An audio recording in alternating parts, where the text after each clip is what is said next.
الحمد للہ وحدہ والصلاة والسلام علی من لا نبی بعدہ اما بعد فاعوذ باللہ من الشیطان الرجیم بسم اللہ الرحمن الرحیم وَإِذَا سَأَلَكَ عِبَادِي عَنِّي فَإِنِّي قَرِيبٌ أُجِيبُ دَعْوَةَ الدَّاعِ إِذَا دَعَانِ فَلْيَسْتَجِيبُوا لِي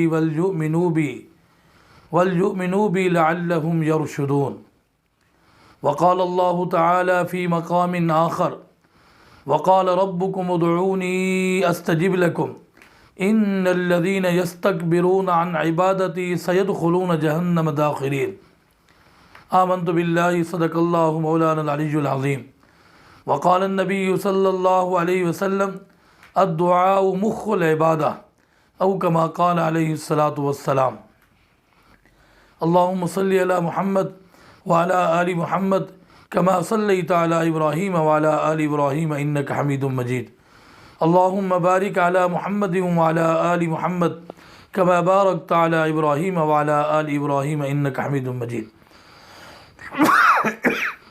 سامعین محترم، عزیز دوستوں اور بزرگوں، دعا کی فضیلت پر آپ کے سامنے گفتگو کرنا چاہتا ہوں، کیونکہ دعا کے اندر ہم بہت کمزور ہیں، بہت سست ہیں، اور حالانکہ دعا تو اللہ سے اپنی حاجات طلب کرنے کا نام ہے، دعا تو اللہ کے سامنے آہو زاری کرنے کا نام ہے، دعا تو اللہ کے سامنے اپنی ضروریات کو پیش کرنے کا نام ہے۔ تو ہم اس کے اندر جب سستی کرتے ہیں، پھر کہتے ہیں کہ پریشانیاں ہیں، مشکلات ہیں، مصائب ہیں، حالات ہیں بہت سخت، روزی میں برکت نہیں ہے، گھروں میں برکت نہیں ہے، تو یہ ساری پریشانیاں اس وقت ہے جب ہم اپنی پریشانیوں کو دور کرنے کے لیے اللہ سے مانگنے کا ٹائم بھی نہیں ہے ہمارے پاس، تو پھر ہم کیسے اپنی پریشانیوں کو دور کریں گے؟ اس لیے اللہ رب العزت نے قرآن مجید کے اندر یہ فرمایا کہ وَإِذَا سَأَلَكَ عِبَادِي عَنِّي فَإِنِّي قَرِيب، جب میرے بندے مجھے پکارتے ہیں تو میں ان کے زیادہ قریب ہوں۔ أُجِيبُ دَعْوَةَ الدَّاعِ إِذَا دَعَانِ، جب پکارنے والے اپنے رب کو پکارتے ہیں تو اللہ تعالیٰ ان کی پکار کو سنتا ہے۔ اللہ سننے والا بھی ہے اور جاننے والا بھی ہے اور عطا کرنے والا بھی ہے۔ اور فرمایا جو اللہ سے مانگنے میں وَقَالَ رَبُّكُمُ ادْعُونِي أَسْتَجِبْ لَكُمْ، اللہ رب العزت نے فرمایا کہ جو مجھ سے مانگتا ہے میں اس کو جواب دیتا ہوں۔ إِنَّ الَّذِينَ يَسْتَكْبِرُونَ عَنْ عِبَادَتِي، جو مجھ سے مانگنے اور عبادت کے اندر تکبر کرتا ہے، عبادت سے وہ اعراض کرتا ہے، دور بھاگتا ہے، تو فرمایا ہم اس کو جہنم کے اندر ڈالیں گے۔ اللہ تو وہ ذات ہے، مخلوق اور خالق میں یہی فرق ہے، مخلوق سے مانگو تو وہ ناراض ہوتے ہیں، اللہ سے نہ مانگو تو اللہ ناراض ہوتا ہے۔ اللہ تو فرماتا ہے میرے بندے مجھ سے مانگ تو صحیح، میں دینے کے لیے تیار بیٹھا ہوں، جس وقت مانگ، صبح مانگ، شام کو مانگ، رات کو مانگ، دن کو مانگ، جس حالت میں اللہ سے مانگ، اللہ تو دینے کے لیے بیٹھا ہے۔ اب ہم سست ہیں، اور فرمایا جناب سرور کائنات صلی اللہ علیہ وسلم نے الدعاء مخ العبادہ، دعا عبادت کا مغز ہے، اور دعا بہت زیادہ اہمیت رکھتی ہے۔ اگر یوں کہوں تو غلط نہیں ہوگا کہ جو آدمی مزدوری کرتا ہے اور مزدوری کرنے کے بعد وہ اپنی مزدوری حاصل نہیں کر سکتا تو پھر اس کی مزدوری کا فائدہ کیا؟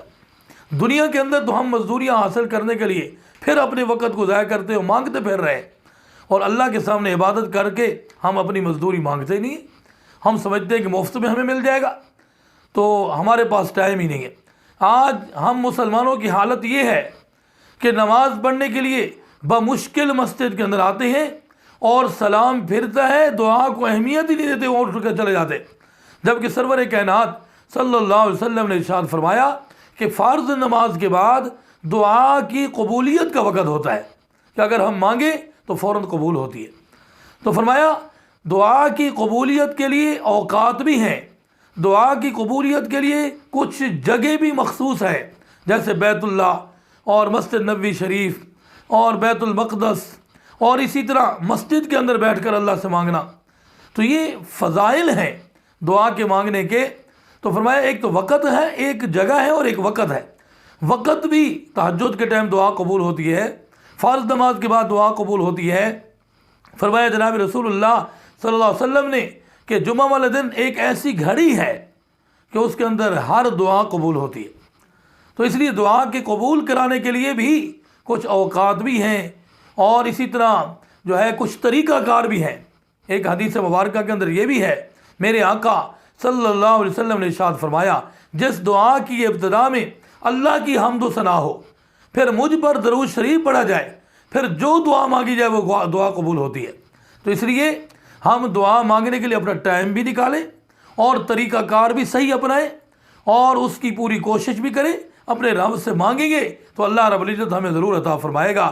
اس لیے بعض مرتبہ ہم دعا مانگتے ہیں اور ہم سمجھتے ہیں کہ ہماری دعا قبول نہیں، دعا قبول ہو جاتی ہے. کبھی اس کا ثمرہ جو ہے جلدی نظر آتا ہے، کبھی اس کا ثمرہ لیٹ نظر آتا ہے. اس کا نتیجہ جو ہے کبھی ہمیں جلدی نظر آتا ہے، کبھی لیٹ نظر آتا ہے. دعا ہر حال میں قبول ہوتی ہے. اس لیے ہمیں چاہیے کہ ہم اپنے آپ کو اللہ کے سامنے گڑ گڑا کر مانگنے والے بنا لیں اپنے آپ کو، اور اپنے رب کے سامنے جو دعا کرتا رہتا ہے وہ اللہ سے تعلق مضبوط رہتا ہے اس کا، اور اس کو ہر اس کی حاجت پوری ہوتی رہتی ہے. تو آج جو ہم سست ہو گئے ہیں اور ہمیں جمعہ والے دن بھی یہی صورتحال ہے کہ اتنی بڑی عظیم جمعہ کی جماعت کے اندر ہم شریک ہوئے. جمعہ اجتماع کا نام ہے، اجتماعیت میں بھی دعا قبول ہوتی ہے. ید اللہ علی الجماع، جماعت پر اللہ کا ہاتھ ہوتا ہے. جماعت جب اللہ سے مانگ رہی ہے تو اللہ اس دعا کو بھی قبول فرماتا ہے.